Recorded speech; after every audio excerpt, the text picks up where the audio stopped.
लोकसभा चुनाव 2024 की अगर बात करें और इन 75 दिनों की बात करें तो प्रधानमंत्री मोदी ने सबसे ज्यादा रैलियां और जनसभाएं की हैं, लगभग 206।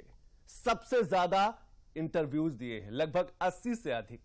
यह प्रधानमंत्री की शैली, ये लोगों के बीच कनेक्ट करने की शैली कहा जा सकता है किस तरीके से उन्हें बाकी नेताओं से अलग करती है। तो सबसे पहले उस रिपोर्ट पर नजर डाल लेते हैं।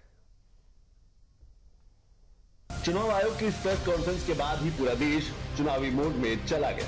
राजनीतिक दल रणनीति बनाने लगे, राज्य राज्य समीकरण तय होने लगे, कौन किस पर कितना भारी पड़े इसको लेकर मंथन होने लगा। जाति समीकरण को लेकर भी मंथन चलने लगा। स्टार प्रचारकों की लिस्ट जारी होने लगी। पर चुनाव के 75 दिनों में कौन रैली करने, जनसभा करने, इंटरव्यू देने में सिकंदर साबित हुआ, उसमें एक ही नाम सामने आता है, वो है प्रधानमंत्री नरेंद्र मोदी। प्रधानमंत्री ने चुनावी जनसभाओं की शुरुआत दक्षिण भारत से की। केरल, तमिलनाडु, कर्नाटक, तेलंगाना। इन 75 दिनों में पीएम ने अब तक 206 रैलियां की है। इंटरव्यू की बात करें तो 80 से ज्यादा इंटरव्यू दे चुके हैं।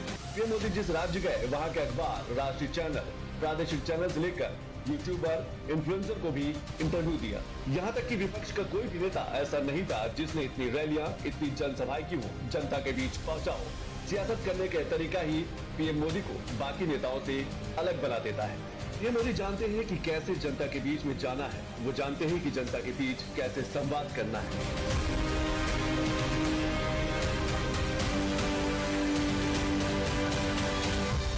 चिलचिलाती धूप, आग उगलती जमीन, अर्धशतक छूने को बेताब मौसम का पारा भी मोदी की उस दृढ़ इच्छा शक्ति को नहीं हिला पाया जिसमें आम इंसान घर से बाहर नहीं निकल रहा था। ये पहला चुनाव नहीं है जिनमें पीएम मोदी ने धुआंधार प्रचार किया हो। 2019 के लोकसभा चुनाव पर नजर डालें तो 11 अप्रैल से 19 मई तक 2019 के चुनावी अभियान में पीएम मोदी ने 142 जनसभाएं की, जिनमें 4 बड़े रोड शो भी शामिल थे और कुल दूरी लगभग 1,05,000 किलोमीटर से ज्यादा तय की। 2019 में 3 दिन में 12,000 किलोमीटर की यात्रा करके एक रिकॉर्ड भी बनाया था। पीएम मोदी 206 रैलियां, 80 इंटरव्यू। अमित शाह 188 रैलियां और जनसभाएं, लगभग 1,10,000 किलोमीटर की यात्रा की। जेपी नड्डा 27 रैलियां और जनसभाएं की, लगभग 85,987 किलोमीटर की यात्रा की। राहुल गांधी 107 रैलियां और जनसभाएं की, कोई इंटरव्यू नहीं दिया। अखिलेश यादव 69 रैलियां और जनसभाएं की। ममता बनर्जी 61, राजनाथ सिंह 101 रैलियां और जनसभाएं की। प्रियंका गांधी 108 से अधिक रैलियां और जनसभाएं की और 105 से अधिक बाइट्स और छोटे इंटरव्यू दिए गए। 2024 लोकसभा का सियासी संग्राम कुछ यूं चुनावी अभियानों से आगे बढ़ा।